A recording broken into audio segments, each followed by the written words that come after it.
Welcome to Transformational Pathways, a podcast created by Toastmasters District 46 in the greater New York area, where we share conversations from influencers within the Toastmasters community and people whose lives have positively transformed by walking down the Toastmasters path. Whether you're just getting started in your career, have had recent career changes, or you're navigating different languages, we're here to help you build confidence by discovering new tools, overcoming your fears to find your voice, and engaging in a thriving community. Enjoy today's episode. Hello! Welcome to another episode of Toastmasters District 46 Transformational Pathways podcast. I'm your host, Scott Mason, and walking the pathway with us today is our guest, Loujaina Abdelwahed. Loujaina is an assistant professor of economics at the Cooper Union for Advancement of Science and Art.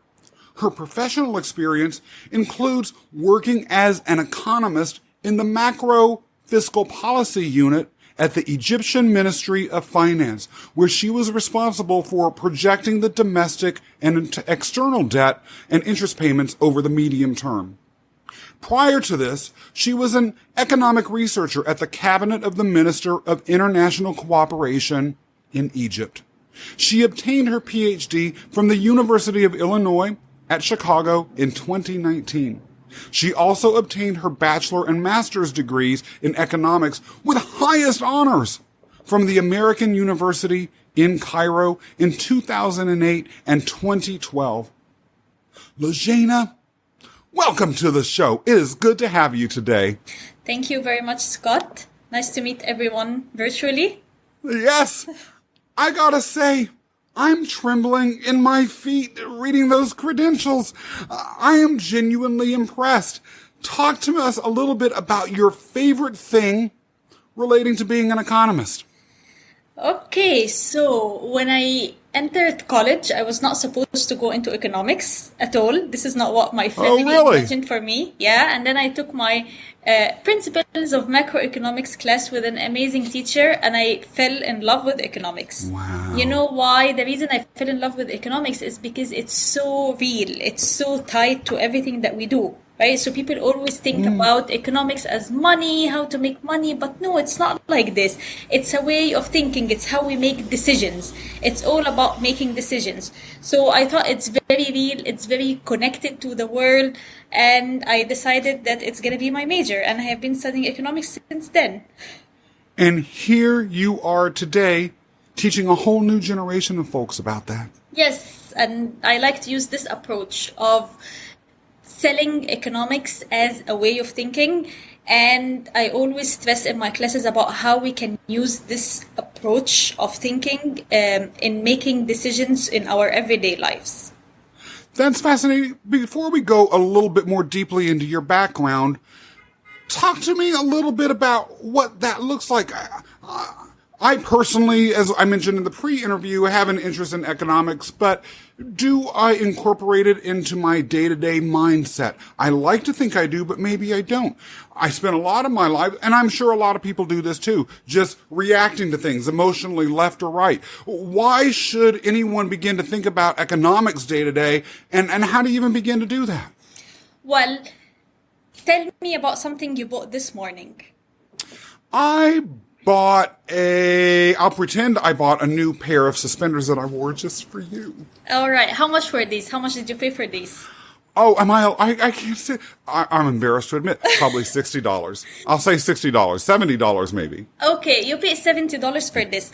But when you were paying the $70, how much did you imagine the benefit that you're getting out of owning this? When it comes to leather suspenders, it is a lifetime's worth. Okay, so you think that you gained more than what you paid for? Yes. Well, that's one of the principles of economics, right? We only make a decision if we're going to benefit more than what we're going to pay for it, right? Of course, what we pay for is very quantifiable. We know that you paid $70 for it, but your benefit out of it is not quantifiable. But we can try to quantify this. You actually did try. You said it's worth a lifetime of happiness, right? And this is Happiness, exactly. yeah, this is probably so much more than $70, right? I have to admit, yes. Yeah, so your benefit out of buying this item is so much higher than your cost, and you made the right decision. You did apply one of the principles. I love it. Now, anyone that can tie my leather suspenders into an academic research or an academic discipline has my attention already. Let me ask you this then. What are the economics of joining Toastmasters? If you are a young person who's just coming out of college or maybe getting out of grad school and entering your career. That's a great question. If I want to think about the economics of joining Toastmasters, I would use two principles. I would use the principles we just talked about, which is the benefit has to be higher than the cost, right? So the cost for joining Toastmasters, we know what is the cost. The cost is whatever we have to pay for Toastmasters International dues, club dues. There is also a hidden cost for joining Toastmasters, which is the time that we spend on this, right? Because alternatively, we can be using this time to do something else. Yes. But we choose to allocate this time for Toastmasters. So this is the cost side of it.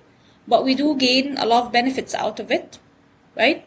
So to me, the benefits is networking with a group of amazing people, get to practice my public speaking, which is something I do pretty much on a daily basis for my job, get to think about how to write a speech, how to make it interesting, how to motivate listeners to be and engage them. I am part of the One Shy Toastmasters, which is an Arabic club, so I get to practice my native language, which I don't have a lot of opportunity to practice here in the US, since most of my colleagues and friends are non-Arabic speakers. Yes. So all these benefits lead me to think that what I gain out of Toastmasters is so much higher than the cost I put in terms of money or in terms of time. When I think about giving a speech, so basically, how many speeches would I give in a given year? So now I have to think about what we call the marginal principle. So what's the additional cost of giving that speech versus the additional benefit I get out of this one speech, right? And I keep giving speeches until the additional benefits from giving speeches is just equal to the additional cost. And then this is when I stop, right? Which is a lot of speeches. I give a lot of speeches because I love talking. Yeah. So I do use economics in thinking about my Toastmasters life, and I encourage everyone to think about using economics in this way. I have one other economics related question. So I'm a business person, and one thing that I think about a lot when I'm making decisions are the opportunity costs of not making that decision, or of making a decision not to spend money in particular, or not to spend time on something. And as you mentioned earlier, Toastmasters is a financial commitment and a time commitment, among other things. Not oppressive, in my opinion, but it would be lying if we were to say that, you join Toastmasters and you never spend a single second of your time going to meetings or prepping for speeches. And of course, it costs money.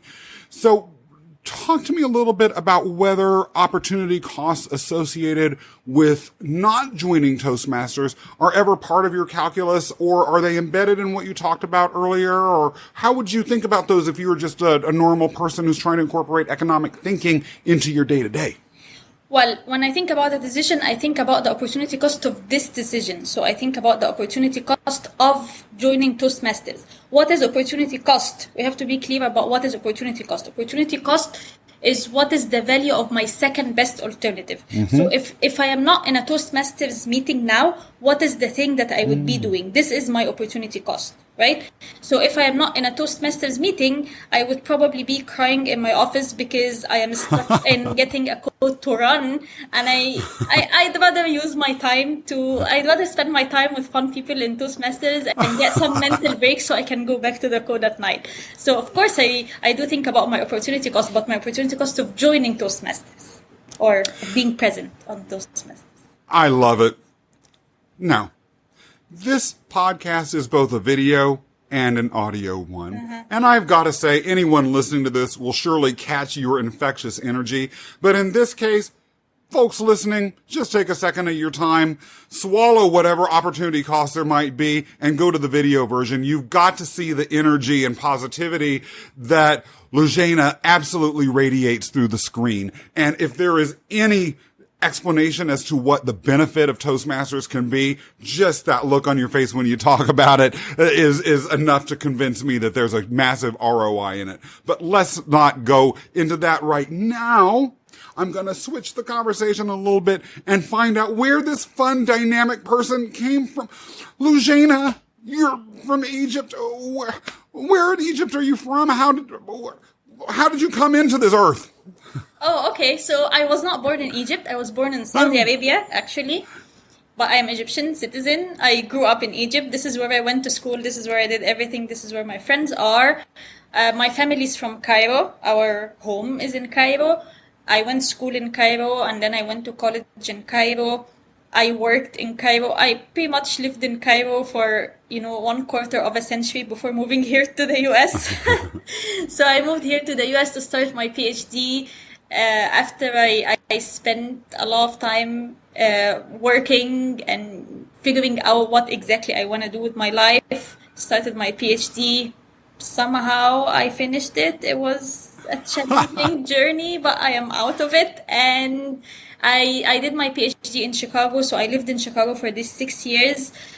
Amazing experience. I love Chicago. And I joined actually Toastmasters for the first time in Chicago. Wow. And then I consider myself new to New York because I moved right before the pandemic. So I had, one of those years at home. So I took this year out of my life. So I have been in New York for, in calendar terms for 2 years, but in real terms for about 6 months. Fascinating. So let's step back a little bit. First of all, we're going to talk about Chicago. Now, we only can say so many good things about Chicago because this is New York and we all secretly know we're bad. We won't say that out loud, but I just did. We're not going to edit it, but we'll just pretend I didn't say that. If anyone listening is from Chicago and they like it more, I'll just tell them they're wrong privately.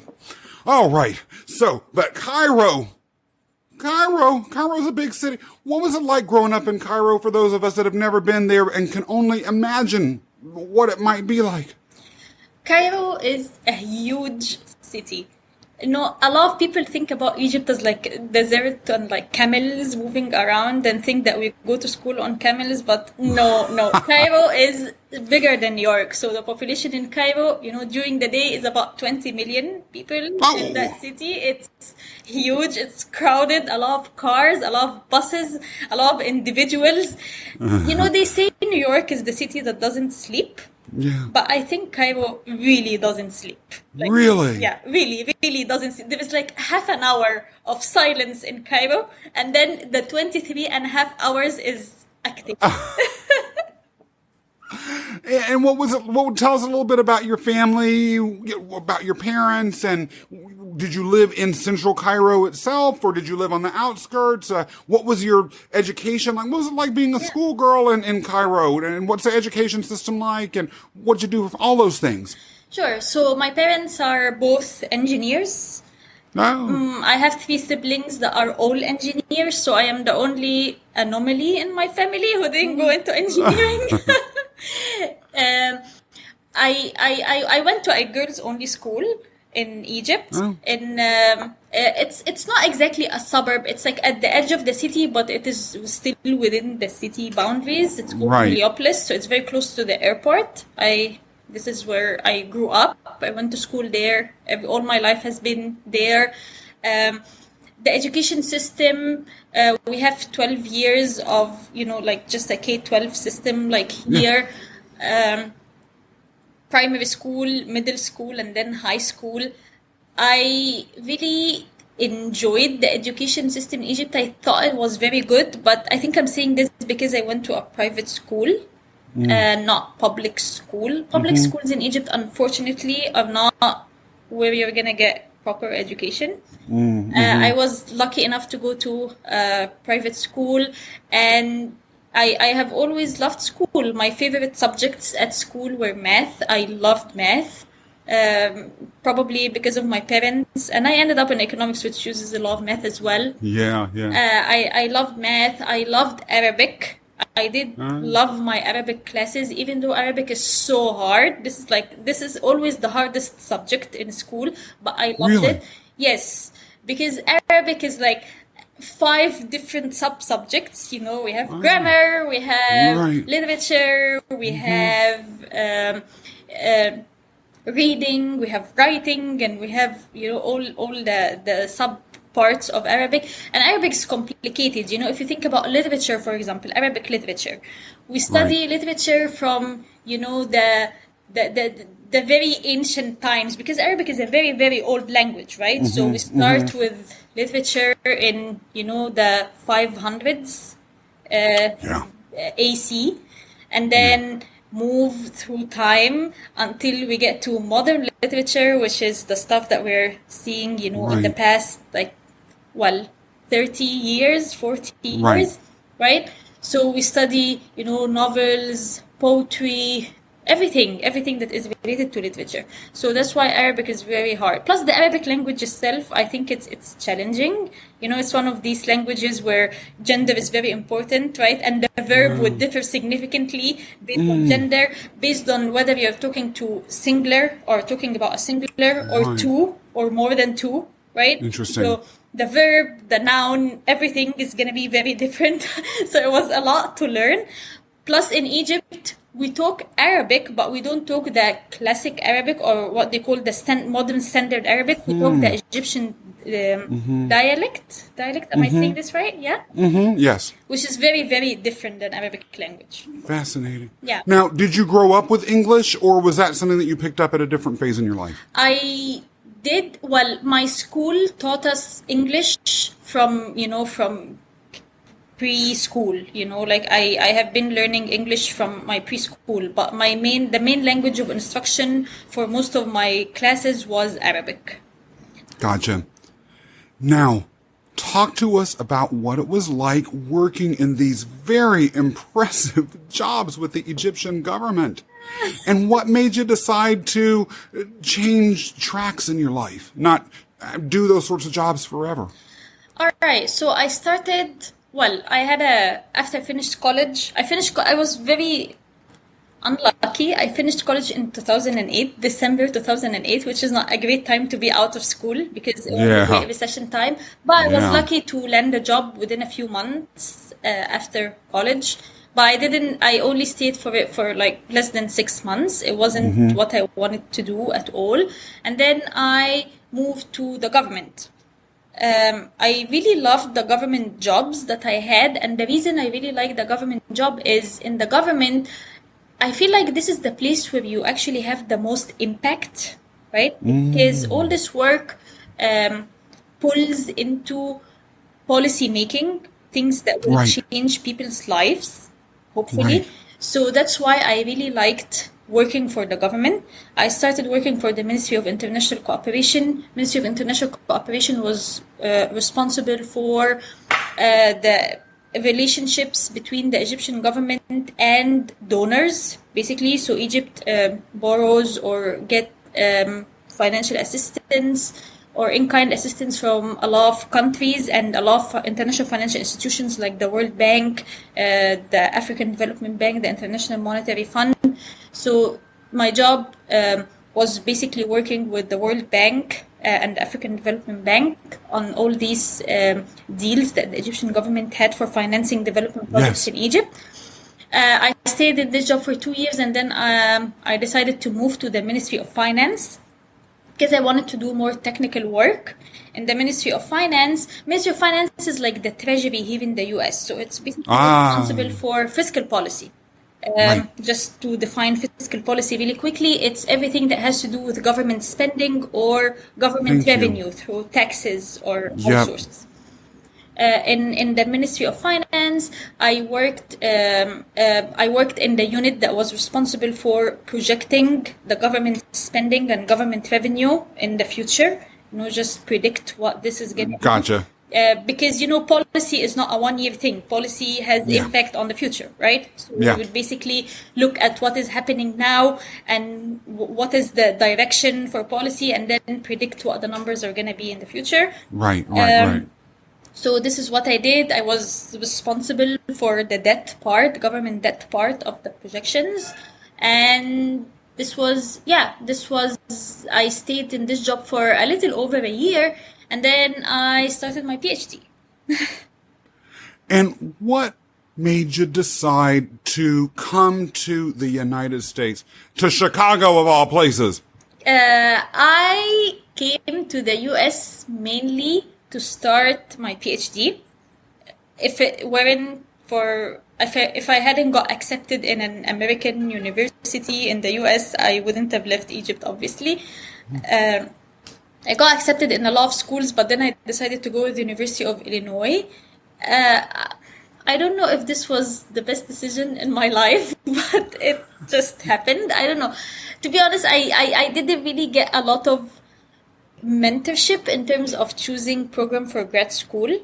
I mean, I am the first one in my whole family and extended family to have a PhD, right? My siblings are younger than me. They all have like master's degree, but no one went for their PhDs. My parents had college degrees, but they never went for any type of higher, like more advanced education. Right. My grandparents didn't know how to read or write, right? Wow. So it's, it's a progression. So I didn't really I made the best decision that I had based on the information that I knew at the time. And I ended up in University of Illinois. It was a great school. I really liked my department. We had amazing faculty members. It was a very, very supportive department. Nice. 6 years. I want to go back to just one day of these 6 years. Well, that was also pre-COVID, so life was really good at the time. Yeah. So did my PhD. My dissertation had to do with foreign aid, so it was more related to my work in the Ministry of Finance, in the Ministry of Finance and Ministry of International Cooperation as well. So I worked on this dissertation with an amazing advisor. We're still collaborating on a lot of work now. And yeah, I finished and then I moved to New York City. Very different life. But before you came to New York, you up and decided to join Toastmasters. Loujaina, there has to be a story there. You didn't just wake up one day, I assume, and say, okay, let me do Toastmasters because I have nothing better to do and there's nothing motivating me. I'll just wander into a Toastmasters meeting and start talking. What happened? What happened? In my last year in graduate school, which is now, 3 years ago, I was looking for opportunities to practice talking before I go on the job market. I wanted to practice talking about my work. I wanted to practice talking about my dissertation. I wanted to practice talking in public in general. I used to teach in grad school, so the fact that I'm in front of audience was not what scared me of talking, but just getting comfortable talking at the top of my head. When you go to a lecture, you sort of prepare, you kind of know what you're doing. Plus, in a lecture, when you are the lecturer, you have sort of the upper hand, right? But when you are in a job talk or even in like now in a podcast, I am not the moderator, right? I respond to what you say. So I this is the kind of thing that I wanted to practice. I ran into Toastmasters completely by chance. I just saw an ad on campus, Toastmasters Club, and I was like, I don't know what's Toastmasters. I looked it up and I'm like, this sounds cool. This is probably a great opportunity to practice. I wanted to join the club on campus in UIC, but the time didn't work for my schedule at all. But then I found that Toastmasters is something that is like in every corner. There is the entire world, right? Great. So I joined. I went to a meeting with Next Step Toastmasters in Chicago. Great club. The first time I went there, I'm like, oh my God, this energy in the room. I want to come here. I want to come here every time. We had great speakers in Next Step Toastmasters. they used to go to like competitions and Wow. do a lot of things. Yeah, they were really, really good. I remember one of them is called Sid. Sid is like his short name. I cannot pronounce his long name. It's kind of like, it's hard, but everyone called him Sid, but Sid was great. Well, first of all, he was super engaging. The minute he steps, the minute he stands up, everyone just looks at Sid because he's such a charismatic person. I'm like, oh my gosh, I want to be like him. If I can talk in a job talk, like how he's talking right now, that is all what I want. We had a lot of other great speakers in this club, and I had a great mentor as well. Shannon, she was great. She helped me with my icebreaker, and she helped me with basically all level 1. She helped me with these speeches. I was very heartbroken when I was leaving Chicago because I thought I was really gonna miss Next Step Toastmasters. I was done with school, and for a while I was just like packing and preparing to leave, and the only thing that I was really committed for was Next Step Toastmasters. Wow, so I was so sad. That is so beautiful. You just gave the listeners a gift that I'm going to just start taking off that wrapping paper and unpacking so we could explore a little bit, because there was a lot in that. First of all, I do intend, just FYI, to give Next Steps Toastmasters a shout out, even though they've made the mistake of being located in Chicago. They can't help that. Great city. Come on. No, I will admit, I love Chicago. It's incredible. And I'm sure the Toastmasters groups there I would love even more than the city itself. That being said, one of the things that you hear over and over on this podcast, and I just love hearing it, is about the warmth, the sense of connection and community that people find in Toastmasters. Especially, you're talking about being someone who was young from another country, presumably not surrounded by family members and other locals from Cairo that you might have had this instant community to bond out of, and getting that sense of family almost the minute you walk through the door. I love hearing that, first of all. And I'm going to ask you to comment on that in a minute if you see fit. But I have to say something about that because it's just such a beautiful thing to experience over and over again in this podcast. The other thing that one of two other things that's interesting. You mentioned that you didn't have a mentor because of familial history in terms of picking your academic, location that you ultimately ended up in. And as someone who also didn't have a mentor, I can completely relate to that. And I'm sure many, many folks watching or listening to this podcast can relate to that. Yet in Toastmasters, we have a mentoring program, and you talked about briefly mentoring occurring there for you. How was that mentoring process for you? And do you feel like that is anything that someone that might be considering Toastmasters should think about when they're making a decision about whether that's an organization that's right for them? All right. So I never knew what mentoring formally is. My advisor is still sort of my mentor when it comes to like academic world, but I never actually knew what a mentor is before joining Toastmasters. Yeah. I was assigned a mentor, I wasn't really aware of the culture or anything, so they told me, the VPE and Next Step told me, Shannon can be your mentor. I was like, yeah, sure. I don't know what she's gonna do for me, but yeah, sure, whatever. But then once we started working together, I really, really appreciated the idea of having a mentor. Mm-hmm. She wouldn't like write my speech, of course, or she wouldn't even correct my speech, but she would like read it beforehand and just be like, well, I think you might want to think about the introduction just a little bit more. Right. She would give me some tips, and then after I delivered the speech in the club, we would talk a little bit about how she perceived the speech. And I thought that was very helpful. She never told me what to do. She was always recommending stuff.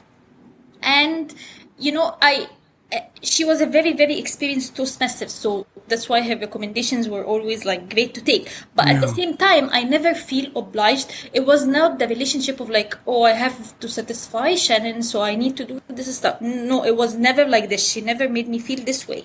And that's why I felt super comfortable working with her. And I think this is what a great mentor is, right? Yeah. They support you, but they never tell you what to do. You're the master of your decisions at the end of the day, right? Yes. So that was a great, great, great experience. And yeah, she always had great ideas. She would always listen. Even sometimes she would make recommendations, and then I say something like, yeah, but I don't think that this is appropriate for this type of speech because of 1, 2, 3. And then she would think about it a little bit more, or she would see me doing what I decided to do. And then she would be like, oh, you know what? Probably what you did made more sense, or something like this. So it's the fact that it wasn't sort of a boss-employee relationship. Yeah. Made it more of like conversational. She would suggest something, and then she would think like, oh yeah, that you were probably right, it's not gonna work. Or I try something she did, and then yeah, that worked really well, or it didn't work, So the mentorship experience is great. I am right now, I am part of 2 Toastmasters. So I am in Diwan Shai Toastmasters, and I am also in Talk of the Towers Toastmasters. Talk of the Tower Toastmasters. I was vice president of membership last year, and part of my pathways was, to hold a seminar, and we actually did hold a very nice seminar about mentorship in Toastmasters. And I love it. Yeah. I wish I had recorded this, because we had great guests. Well, all the guests were club members. So we had the VPE, we had someone who mentored someone, and someone who was a mentee. So everyone shared their experience. I thought it was a great, great seminar. I regret not recording it, but I think I want to do the same idea again for Diwan Shai, since I am the VPE for this year. I love it.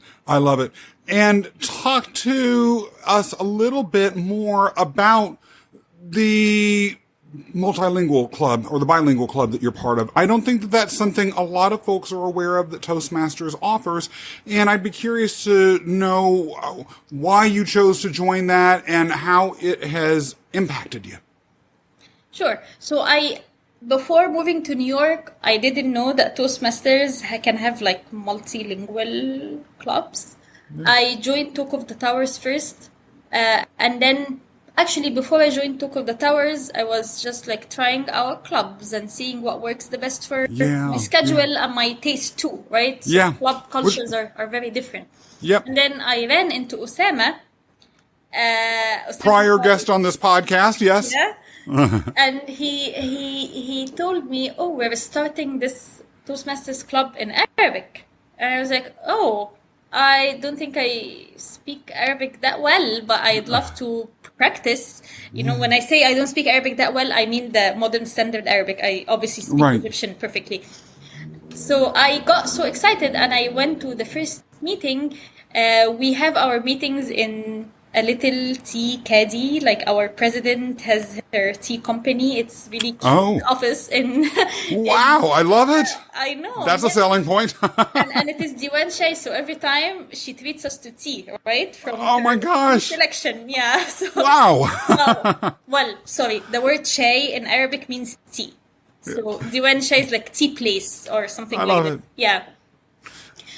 So I went there, and again, I loved the energy in the club. The club has people who are bilingual, like Osama and I, and many other folks.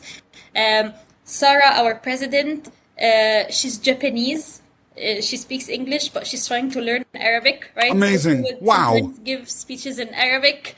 Wow. And then we have people who don't speak Arabic at all, so they give their speeches in English. So that's why we are bilingual, right? So we run the club in both languages. So the Toastmaster would introduce speakers in both Arabic and English. When I give a speech in Arabic, for example, I reserve a few minutes afterwards to translate it to English briefly, so people who don't understand Arabic know what I'm talking about.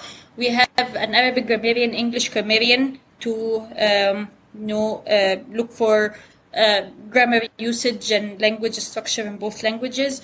It's a great experience. I think bilingual clubs are great if you want to improve your English, if you want to improve either language, right? Wow. So if you're an English speaker and you're starting to learn Arabic, it's a good idea to hear people talking in Arabic. If you just moved here and your native language is Arabic, for example, and you don't think your English is great, it's a great idea to connect Arabic with English, right, and something like this. Applies to all languages, I'm pretty sure. I know that there are bilingual Spanish English, French English, Chinese English. I am pretty sure it's going to be super helpful if you're working on either language. Incredible. You know, one thing that you mentioned as you were talking about why you chose the two clubs that you're part of now is that you wanted to get a sense of the different flavors of the clubs. And that's something we haven't talked about on this podcast yet, but I think it's important for folks to understand, especially in a great city like New York, where there are zillions of Toastmasters clubs to match any conceivable need or interest that you might have. But they really do all have their own flavors. And I love that. There's something for everyone in New York, whether it's restaurants or Toastmasters clubs. Talk to us a little bit about some of the different flavors that you experienced. What were some of the spices that you were tasting as you were walking around from club to club and experiencing them? So, from a club to club, it can really be a very, very different experience. Everything from the types of people who attend the meetings to even how the meeting is structured. For example, in Talk of the Towers, we have all the speeches, then we have table topics, then we have the evaluations. In Diwan Shai, we have speech evaluation, and then table topics, for example. Some people start with table topics in the beginning. There are all the different things that can happen. So the meeting can be managed very differently. Like I said before, the people who are part of the meeting, you have these corporate clubs, for example, where people are part of the same group. So, they have different culture from like clubs that are open for everyone, where people will be from very different backgrounds. I think it's very important before signing up for a club is to actually shop around and find what you think is best, because it's very important to feel comfortable talking with these people, because big part of Toastmasters is practicing.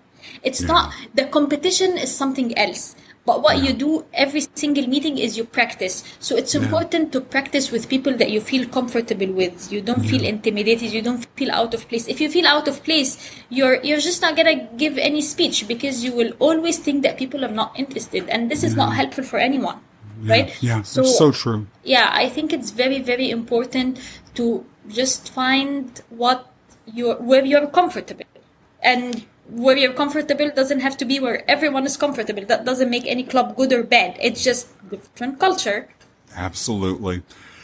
Let's go back a little bit more even.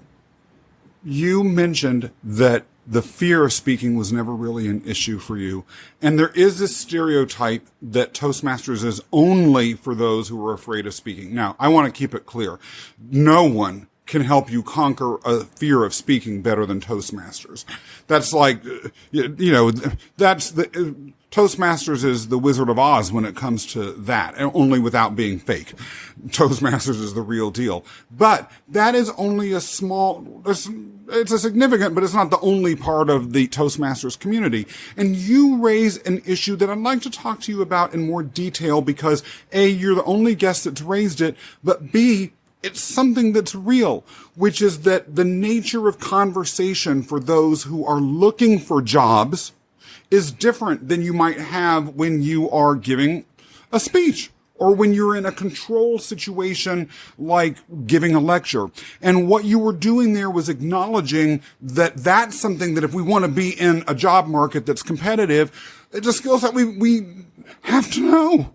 And so talk to me a little bit about how you came to that realization and what you would say to someone who is a job hunter and is hearing this and saying, oh, I never thought about Toastmasters helping me that way.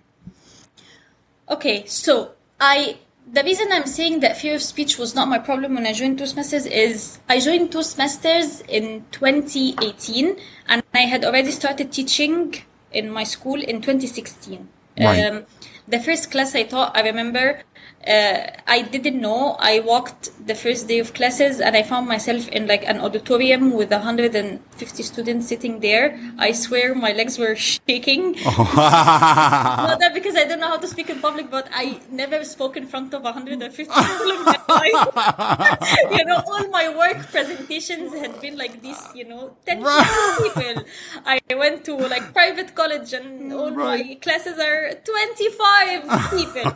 But then, 150. So standing and speaking in front of a crowd is not a problem.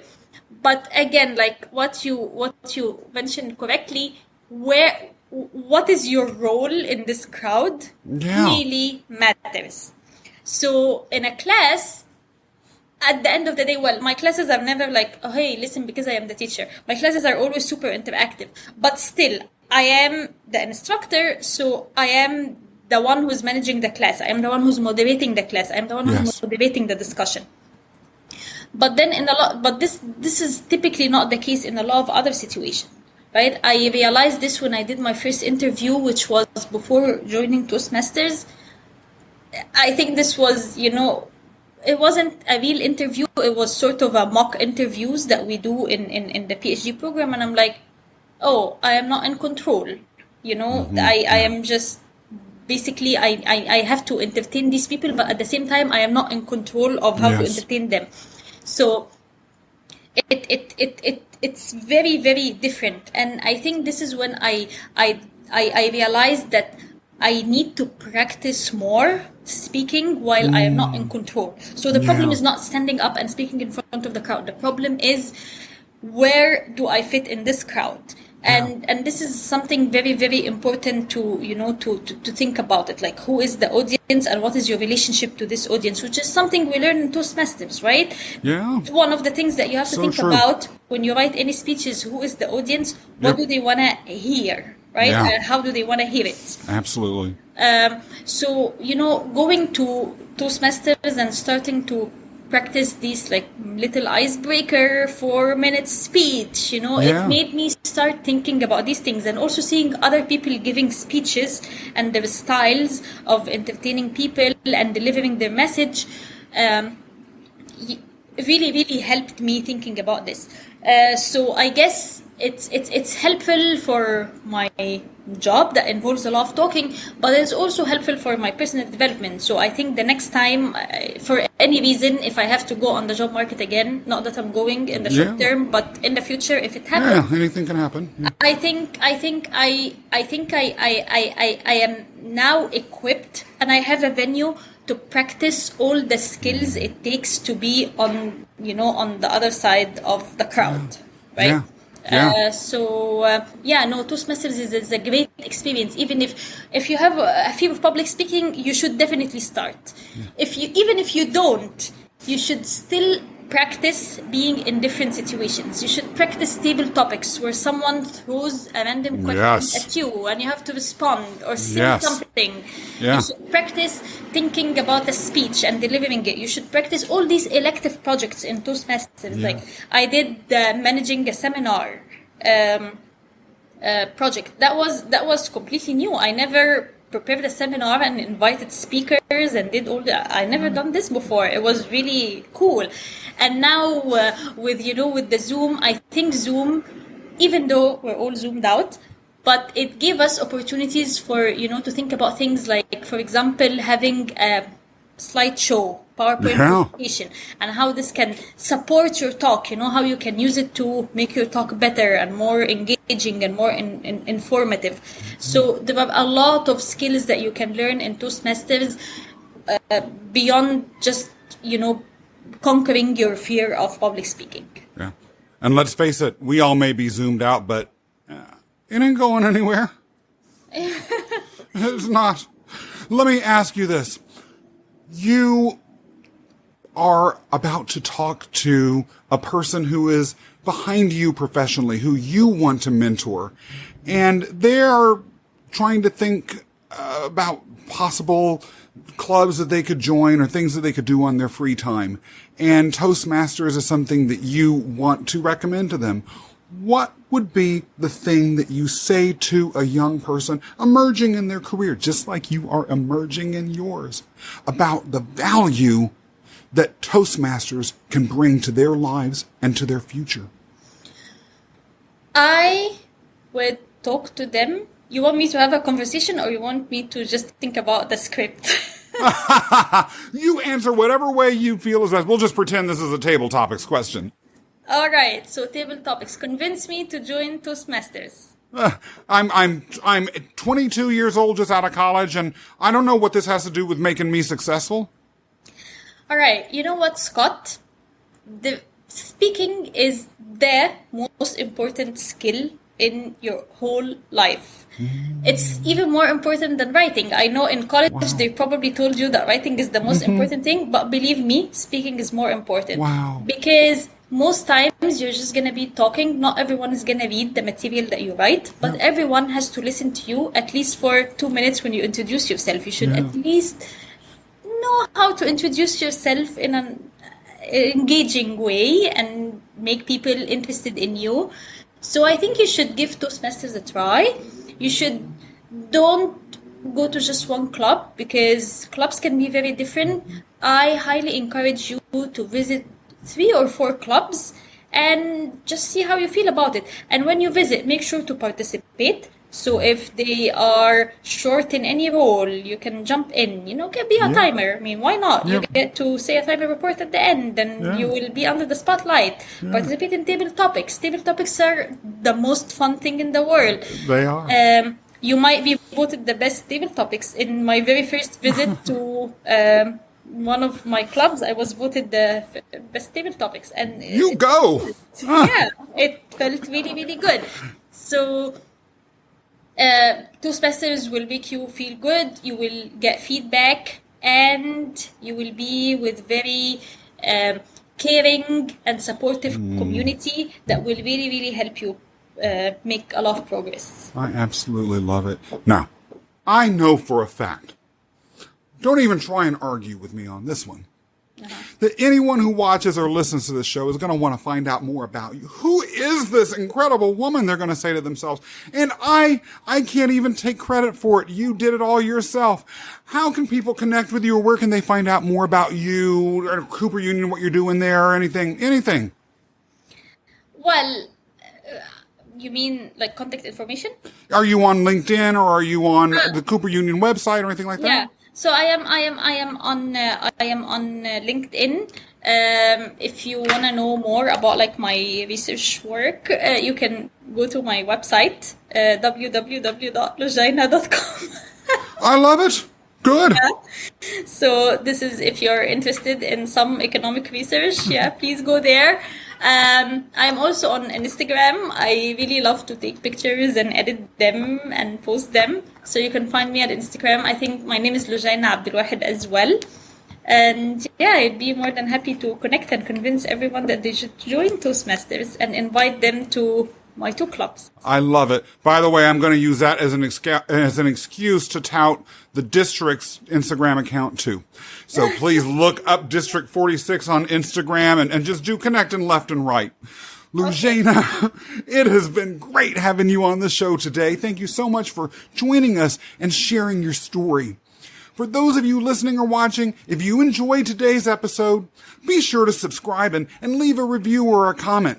And don't forget to follow District 46, like I just said, on Instagram, but on LinkedIn and Facebook too. and Twitter as well. And if you're new to Toastmasters, check out Toastmasters46.org. That's Toastmasters46.org to learn more about us and visit one or more, as Loujaina is suggesting, of our clubs. Because Toastmasters is where leaders are made. Thank you so much for joining us on Transformational Pathways. If you enjoyed today's episode or got anything out of it, please rate, review, and subscribe. And if you're interested in learning more about Toastmasters District 46, check out the link in the show notes below.